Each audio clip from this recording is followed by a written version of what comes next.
கர்த்தருடைய பரிசுத்த நாமத்திற்கு மகிமை உண்டாவதாக.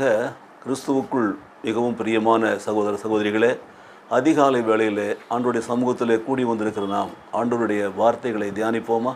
நீதிமொழிகள் புஸ்தகத்தில் 4ஆம் அதிகாரம் 4ஆம் வசனம் இப்படியே சொல்லுகிறது, அவர் எனக்கு போதித்து சொன்னது, உன் இருதயம் என் வார்த்தைகளை காத்து கொள்ள கடவது, என் கட்டளைகளை கைக்கொள், அப்பொழுது பிழைப்பாய்.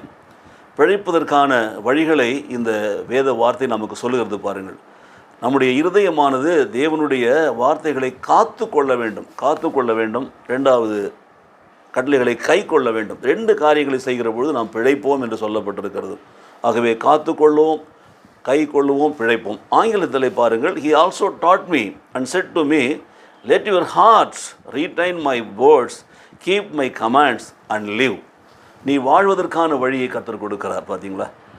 நாம் வாழ்வதற்கு, பிழைப்பதற்கு, சந்தோஷமாய் இருப்பதற்கு, சுகமாய் நடப்பதற்கு இந்த பூமியிலே நமக்கு ஒரே ஒரு ஆலோசனை கொடுக்கப்படுகிறது. அதுதான் ஆண்டவராக இயேசு கிறிஸ்துனுடைய கற்பனைகளை, கட்டளைகளை நாம் இருதயத்திலே காத்து கொள்ள வேண்டும். நம்முடைய இருதயத்திலே காத்து கொள்ள வேண்டும். அதன்படி நாம் கை கொண்டு நடக்க வேண்டும். அதுதான் பிழைப்பதற்கான வழியாக இருக்கிறது. நம்முடைய வாழ்க்கையில் அப்படி நாம் அவருடைய வார்த்தைகளை காத்து நடக்கிற பொழுது வேதம் சொல்லுகிறது, என் கட்டளைகளின் போதகத்தையும் நீ கண்ணின் மணி போல காத்துக்கொள், அப்பொழுது பிழைப்பாய். அதுவும் நீதிமொழிகள் 7ஆம் அதிகாரம் 2ஆம் வசனம் சொல்லப்பட்டிருக்கிறது. பிழைப்பதற்கான வழிகளை இந்த காலை வேளையிலே கர்த்தர் ஆலோசனையை கொடுத்திருக்கிறார். பாருங்கள், அதுதான் இந்த நிகழ்ச்சியை பார்த்து கொண்டிருக்கிற உங்களுக்கும் தேவன் கொடுக்கிற ஆலோசனை. நீங்கள் நன்றாக வாழ வேண்டுமா? நோய் நொடியின்றி சுகமாக இருக்க வேண்டுமா? உங்கள் வாழ்க்கையில் இருக்கிற எல்லாவற்றிலும் நீங்கள் விரும்புகிறதெல்லாம் பெற்றுக்கொண்டு வாழ வேண்டுமா? கர்த்தருடைய கட்டளைகளுக்கு கீழ்ப்பணிந்து நடங்கள். இதயத்தில் காத்து கொள்ளுங்கள், அசை போடுங்கள், சொந்தமாக்கி கொள்ளுங்கள், அதை கை கொள்ளுங்கள், நீங்கள் பிழைப்பீர்கள். நல்ல தகப்பனே, இந்த காலை வேளையில் உடைய அன்பின் வார்த்தைகளை கேட்டுக்கொண்டிருக்கிற அருமையான பிள்ளைகளுக்காக நாங்கள் ஜெபிக்கிறோம். சுவாமி, பிழைப்பதற்கென்று எங்களுக்கு வழியை நீர் காட்டினீரே, கொடான கொடி நன்றி ஆண்டவரே.